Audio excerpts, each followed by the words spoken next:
Putin के अपने सैनिक पड़ोसी देश बेलारूस में भेजने के साथ ही बेलारूस को एक जोरदार झटका लगा और वर्ल्ड बैंक ने उसे दिए कर्ज को नॉन परफॉर्मिंग स्टेटस में डाल दिया। इसका मतलब यह है कि बेलारूस को अब वर्ल्ड बैंक से एक पाई भी नहीं मिलेगी, उसके पास अब डॉलर भी नहीं आएगा और वर्ल्ड बैंक की मदद के बिना बेलारूस के लिए गुजारा करना मुश्किल हो जाएगा।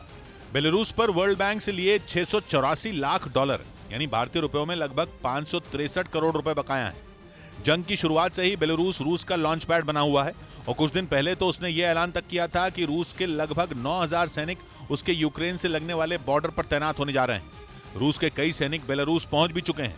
इसी वजह से माना जा रहा है कि बेलारूस भी रूस के साथ यूक्रेन की लड़ाई में कूदने वाला है, लेकिन वर्ल्ड बैंक के एक्शन के बाद अपने दोस्त पुतिन के लिए दरियादिली बेलारूस को भारी पड़ गई। जंग में बंदी बनाए गए यूक्रेन के सैनिकों को रूस ने रिहा कर दिया। सैनिकों की इस अदला बदली में यूक्रेन की 100 से ज्यादा महिलाओं को पुतिन के पंजे से आजादी मिल गई, जो जंग के पहले दिन से अपने देश को बचाने के लिए रूस से लोहा ले रही थी। लेकिन यूक्रेन के अलग अलग इलाकों से इन्हें कैद कर लिया गया और एक या दो नहीं बल्कि 8 महीने से ज्यादा वक्त तक रूस की सेना ने उन्हें टॉर्चर किया। जानकारी के मुताबिक दोनों देशों के बीच 110 सैनिकों की अदला बदली हुई, जिनमें यूक्रेन की 108 महिला सैनिकों की घर वापसी हुई, जिन्हें रूस की सेना ने युद्ध के दौरान बंदूक की नोक पर बंदी बनाया था। और जब उन्हें रिहा किया गया तो लोग उनके सम्मान में खड़े नजर आए। बस से उतरते ही उनके कंधों पर यूक्रेन का झंडा डाल दिया गया, जिसके बाद कुछ महिलाएं अपने घर वालों से बेहद खुशी से मिली तो कुछ के आंसू ही नहीं रुके। बताया गया कि इन महिलाओं के बदले यूक्रेन ने भी रूस के 108 कैदियों को रिहा किया। ये वो सैनिक थे जो जंग की शुरुआत से ही मैदान में डटे थे। करीबियाई देश हैती में अमेरिका और कनाडा के लड़ाकू विमानों की लैंडिंग ने खलबली मचा दी।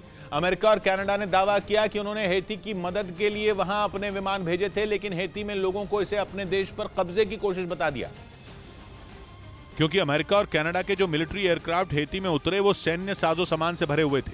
इसी बात से हैती में लोगों को साजिश की बू आने लगी और उन्होंने इसे अपने देश पर हमला बता दिया। हालांकि अमेरिका और कनाडा ने इसके पीछे की वजह भी बताई। हैती में जबरदस्त गरीबी, अपराध, गैंग वॉर और तेल की किल्लत ने उथल पुथल मचाई हुई है। आए दिन वहां विरोध प्रदर्शन हो रहे हैं।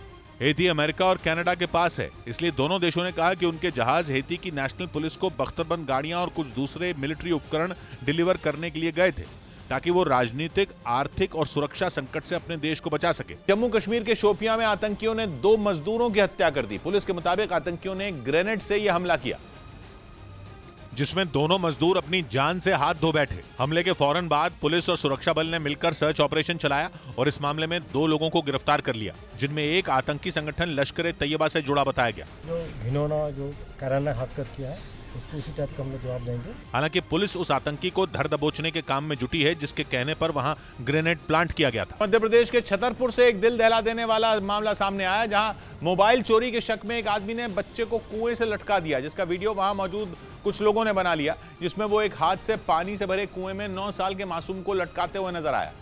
गिरने के डर से घबराए बच्चे ने कुएं के किनारे मौजूद पत्थर को पकड़ लिया और लोगों से उसे बचाने की गुहार लगाता रहा, लेकिन उस आदमी ने बच्चे की एक न सुनी और उसे वहीं लटकाए रखा। इसकी खबर मिलते ही पुलिस मौके पर पहुंची और आरोपी आदमी के खिलाफ केस दर्ज कर लिया गया, जिसके बाद इस घटना का वीडियो वायरल हो गया। हमारे पास जानकारी है, इमीडिएट फोर्स गया और हमने केस रजिस्टर्ड कर लिया। ब्रेकिंग न्यूज आ रही है दिल्ली से, जहां एनआईए ने आतंकियों और गैंगस्टरों के बीच गठजोड़ मामले में एक वकील को गिरफ्तार किया है। गिरफ्तार किए गए वकील का नाम आसिफ बताया जा रहा है। एनआईए ने उनके घर से 4 पिस्तौल भी बरामद करने का दावा किया। एनआईए ने इस मामले में दिल्ली और पंजाब समेत 5 राज्यों में 50 से ज्यादा जगहों पर छापेमारी की थी। बताया गया कि यह कार्रवाई भारत और विदेशों में आतंकियों, गैंगस्टरों और ड्रग्स माफिया के गठजोड़ को खत्म करने के मकसद से की गई थी। ओपी तिवारी हमारे साथ जुड़ रहे हैं। ओपी, क्या पता चल रहा है इसमें? आसिफ कौन है ये? बिल्कुल किशोर, मैं बता दूं कि अब तक गिरफ्तार लोगों की संख्या 2 हुई है। आसिफ के अलावा काला जेठरी गैंग का राजू मोटा नाम के सदस्य को भी एनआईए ने गिरफ्तार कर लिया, यानी कुल मिलाकर 2 गिरफ्तारी हो गई हैं। आसिफ नाम का जो वकील है, इस पर आरोप है कि अपराधियों से इसके बेहद मधुर संबंध थे और कुछ वकील इन अपराधियों को शेल्टर देने का काम कर रहे थे। यही कारण है कि आज एनआईए ने कुछ वकीलों के यहाँ भी छापेमारी की थी और अब तक की छापेमारी के दौरान एक वकील समेत 2 लोगों को गिरफ्तार कर लिया गया है। किशोर, शुक्रिया ओपी आपका। उत्तर प्रदेश के लखीमपुर खीरी से हैरान करने वाली कुछ तस्वीरें सामने आई। वहां एक मेले में झूला झूलने के लिए 2 पक्षों के बीच जमकर मारपीट हुई, जिसका वीडियो सामने आया, जिसमें 2 पक्षों के कुछ लोग एक दूसरे को थप्पड़ जड़ते नजर आए। इसके बाद तो वहां अफरा तफरी मच गई। वहां मौजूद कुछ लोगों ने उन्हें रोकने की कोशिश की, लेकिन हंगामा कर रहे लोगों ने उनकी एक नहीं सुनी। बताया गया कि छोटी सी बात पर शुरू हुए विवाद ने चंद मिनटों में बड़ा रूप ले लिया और वहां धक्का मुक्की और मारपीट शुरू हो गई। इसी बीच कुछ पुलिस वाले वहां पहुंचे, मगर वो उनके सामने भी शांत होते नहीं दिखे।